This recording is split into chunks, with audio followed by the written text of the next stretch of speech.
उत्तर प्रदेश लोक सेवा आयोग के माध्यम से आयोजित होने वाली बीईओ, जिसे आप हिंदी में खंड शिक्षा अधिकारी बोलते हैं, उसके संबंध में एक आरटीआई के माध्यम से सूचना मांगी गई थी कि कब बीईओ के संबंध में ऑफिशियल नोटिफिकेशन जारी होगा। इसके संबंध में आरटीआई के जवाब में लोक सेवा आयोग के द्वारा जो उत्तर प्राप्त हुआ है 4 मार्च 2024 को, आप अपने स्क्रीन पर देख पा रहे होंगे।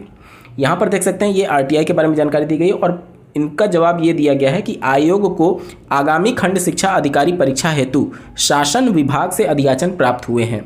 अधियाचन में प्राप्त विसंगतियों के संबंध में शासन और विभाग से पत्राचार किया जा रहा है। विसंगतियों के निराकरण के बाद विज्ञापन यथा समय आयोग की वेबसाइट पर जारी किया जाएगा।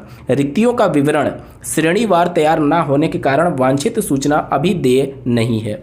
इसी के साथ सम्मिलित राज्य प्रवर अधीनस्थ सेवा परीक्षा 2024 के संबंध में भी जानकारी मांगी गई थी रिक्तियों का विवरण के संदर्भ में।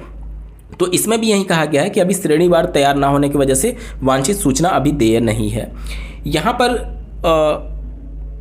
आरटीआई के माध्यम से ये पूछा गया था कि कब बीईओ का नोटिफिकेशन जारी होगा जिसमें बीएड अभ्यर्थी एलिजिबल होते हैं, डीएलएड नहीं होते हैं। यहाँ पर आयोग ये कह रहा है कि हमें अधियाचन मिल चुका है शासन की तरफ से और विभाग की तरफ से, लेकिन चूंकि रिक्तियां अभी श्रेणीवार नहीं है इस वजह से हम आपको सूचना नहीं दे सकते। तो अगर इनके पास श्रेणीवार रिक्तियों का सूचना नहीं होता तो ओवरऑल तो ये खुद ही कंफर्म कर रहे हैं कि हमें अधियाचन मिल चुका है, तो टोटल सीट ही बता देते तो कैंडिडेट जो रिजर्वेशन पॉलिसी है उसके अनुसार एक मोटा मोटी अंदाजा लगा लेते।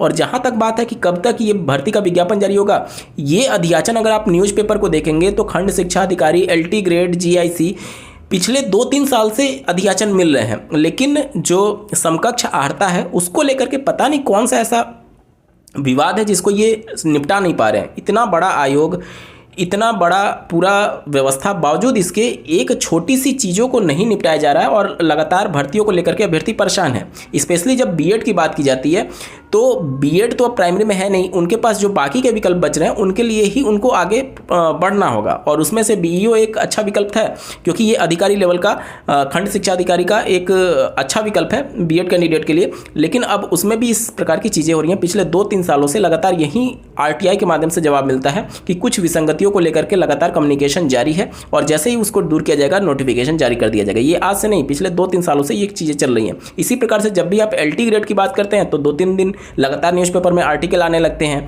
कि LT ग्रेड की भर्ती आ रही है, लेकिन ये सभी भर्तियां कभी धरातल पर नहीं दिखती हैं। तो निश्चित तौर पर बीएड कैंडिडेट को भी अब आवाज़ उठानी चाहिए कि एक तो अपर प्राइमरी में 2013 के बाद से कोई वैकेंसी ही नहीं आई है।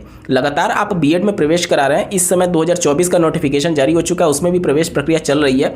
तो आखिर ये इतने बंदे जाएंगे कहाँ बीएड करने के बाद से? या तो आप कोर्सेज को पूरी तरीके से बंद कर दीजिए आने वाले 2-3 सालों तक कि जितने कम से कम हैं उनके लिए तो आप वैकेंसी जनरेट करिए। अपर प्राइमरी की वैकेंसी आते नहीं है। 2022 में टीजीटी पीजीटी का विज्ञापन जारी हुआ, वो अभी नए शिक्षा सेवा चयन आयोग की वजह से रुका पड़ा है। तो कब ये सब चीज़ें होंगी, इसको लेकर के भी अभी कुछ क्लियरिटी नहीं है क्योंकि आयोग बन रहा है, उसके अध्यक्ष सदस्यों का चयन प्रक्रिया चल रहा है। इसी के बीच में आपकी आचार संहिता लग जाएगी, उसके बाद सब लोग चुनाव में बिजी हो जाएंगे। उसके बाद चुनाव के बाद कौन क्या सुन रहा है आप लोग जानते हैं। 2022 का विधानसभा चुनाव आप लोगों ने देखा होगा कि चुनाव के बाद कितनी पार्टियाँ आपके मुद्दे को लेकर के सीरियस होती है, वो सब कुछ आप लोगों ने देख लिया होगा। तो इन सभी को लेते हुए जितने भी बीएड कैंडिडेट हैं अपनी आवाज़ को बुलंद करिए, अन्यथा की कंडीशन में प्राइमरी से सुप्रीम कोर्ट ने बाहर निकाल दिया, बाकी के अपर प्राइमरी की वैकेंसी आती नहीं है। क्यों नहीं आती है, ये सवाल आपको पूछना चाहिए। अगर आप नियमावली पढ़ेंगे तो 50% जो प्रमोशन से पद भरने के लिए बोला गया और 50% फ्रेश रिक्रूटमेंट के तौर पर बोला गया है। तो क्या 2013 के बाद से 11 साल बीत चुके हैं, कोई भी 50% जो डायरेक्ट फ्रेश रिक्रूटमेंट के तौर पर होना चाहिए, क्या कोई भी टीचर रिटायर नहीं हो रहा है? इन 13 सालों में एक भी टीचर रिटायर नहीं हुआ होगा। तो आखिर ये पद जा कहाँ रहे हैं? तो इन सभी चीज़ों को लेकर के मीडिया सवाल नहीं पूछेगी, आप ही को अपनी आवाज़ बुलंद करनी होगी। अगर आप बीएड कंप्लीट कर चुके हैं या फिर कर रहे हैं तो अपनी आवाज़ बुलंद करना सीखिए, अन्यथा की कंडीशन में बीएड ट्रेनिंग करा करके इसी तरीके से आपको घर पर बैठा दिया जाएगा।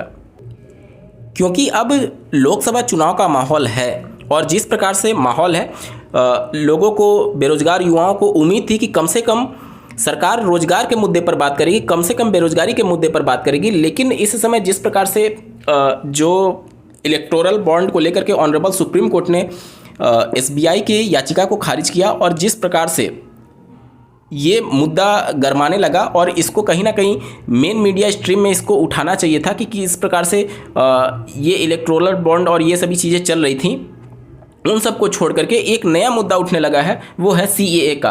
आप स्क्रीन पर देख पा रहे होंगे, ministry of law and justice के द्वारा एक गजट नोटिफिकेशन जारी किया गया है जिसमें द सिटीजनशिप अमेंडमेंट एक्ट 2019 को जारी किया गया है। आपको ज्ञात होगा 2019 में जब सीएए एक्ट को लाया गया था तो कितना विरोध हुआ था पूरे देश भर में। उसके बाद से इस सीएए को वापस लिया गया। अब फिर से सीएए, इस समय ये सिगुफा छोड़ना क्या इसका रीजन बनता है वो समझ से परे है। आपको पता है कि लोकसभा चुनाव सर पर है।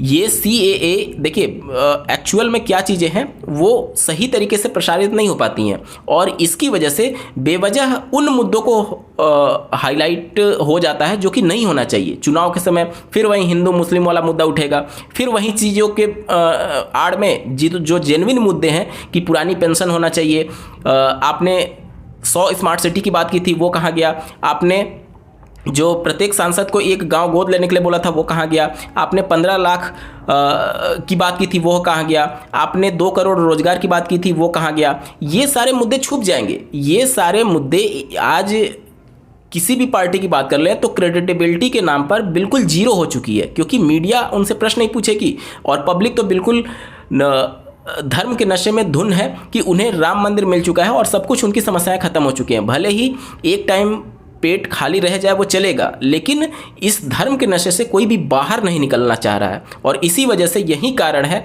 कि बेरोजगारी मुद्दा कभी भी हाईलाइट नहीं हो रहा है, महंगाई मुद्दा कभी भी हाईलाइट नहीं हो रहा है। जो 2014-15 में आप 450-500 रुपये का सिलेंडर ले रहे थे, आज 1000 रुपये का सिलेंडर ले रहे हैं, लेकिन किसी को भी महंगाई नहीं दिख रही है।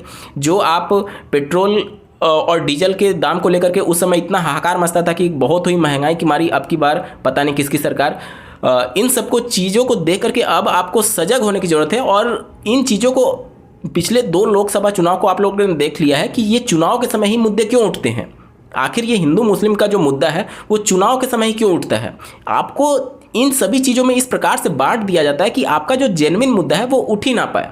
तो ये सभी चीज़ों को आपको वोट करते समय, आखिर आप पढ़े लिखे हैं तो उसका कुछ परिचय तो दीजिए। मैं ये नहीं कह रहा हूँ कि आप एक्स पार्टी को वोट दीजिए, वाई पार्टी को वोट दीजिए, मैं कभी नहीं कहता हूँ, लेकिन एटलीस्ट आप एक एजुकेटेड पर्सन की तरफ वोट करिए ताकि आपका ये वोट देश के लिए काम आए, ना कि सिर्फ धर्म के नशे में या फिर किसी भी चीज़ को लेकर के। अब यहाँ पर कोई भी पार्टी विशेष की बात नहीं हो रही है, यहाँ पर किसी भी पार्टी विशेष को वोट करना आपकी नैतिक जिम्मेदारी और साथ ही साथ आपका पर्सनल पॉइंट ऑफ व्यू हो सकता है, लेकिन एक एजुकेटेड पर्सन की तरफ वोट करना ताकि जो आपके जेन्युइन मुद्दे हैं, देखिए ये आपका एक पॉइंट ऑफ व्यू हो सकता है कि धर्म अपनी जगह पर है और उस सभी चीज़ों को यहाँ पर नहीं आना चाहिए, लेकिन आपको ये भी चीज़ों को समझना चाहिए कि धर्म के आड़ में बाकी मुद्दे कैसे गायब कर दिए जाते हैं। SBI वाला जो मुद्दा खारिज हुआ है सुप्रीम कोर्ट से, क्या ये छोटा मुद्दा है? इसको लेकर के मीडिया बात तक नहीं कर रही है। 100 स्मार्ट सिटी की बात की गई थी, आज 10 साल हो चुके हैं। क्या उन 100 स्मार्ट सिटी में से एक भी स्मार्ट सिटी को लेकर के मीडिया पब्लिक के सामने डेटा रख सकती है? नहीं रख सकती है, लेकिन इस मुद्दे पर बात नहीं हो रही है।